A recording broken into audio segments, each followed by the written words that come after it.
every Christian tongue proclaim that If you really want to grow this year, you've got to be willing to get a little uncomfortable.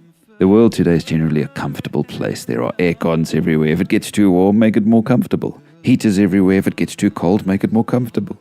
We went to the Voortrekker Monument in Pretoria a little while back, and on display there's an old ox wagon that the Voortrekkers obviously travelled in across our country. I looked into this rickety structure with two benches along the side so narrow you'd probably fall off it if you breathed too hard, and I thought, wow, that must have been uncomfortable. How comfortable we are. Our cars and our homes and offices are cushy and nice, the type of comfort that only royalty would have been able to enjoy in previous generations. And that's okay. It shows how far we've come as a society in recent years. But here's a question. When last did you purposefully get uncomfortable in order to grow? You know what's the worst thing you can hear as a family with somebody who's sick? It's when the doctor says we're going to make him comfortable, because that means he doesn't have much longer. So let's eliminate any discomfort while he's still alive. I don't want to wake up in the morning and say I'm going to make myself comfortable today, unless I'm very close to death because I'm sick or old. Instead, I want to say, Lord, grow me, even if it makes me uncomfortable. Friends, have you been prioritizing comfort so much that you've stopped growing? Maybe it's time to do something that makes you uncomfortable.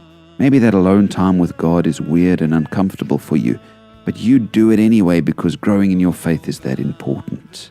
Maybe joining a church or a small group is uncomfortable because you're shy, but you get uncomfortable and do it anyway because you want to grow this year. Maybe starting to exercise or eating healthy is hard for you, but you do it anyway because it's time to make a change for God's glory. In the end, friends, the discomfort of doing what's right is more important than the comfort of doing what you normally do. In fact, Richard S. Taylor, one of the great Nazarene ministers and writers, has a terrific book called Discipline. And he states that our world is on a bad path because we've been taught to always take the path of least resistance in our lives, instead of the more difficult but God-glorifying paths. Let's not be path of least resistance people. Let's be growth people. Let's pursue more and more growth this year by pushing ourselves to do what God calls us to do, even if it means getting a bit uncomfortable. God bless you, friends, as you pursue growth in Him this year.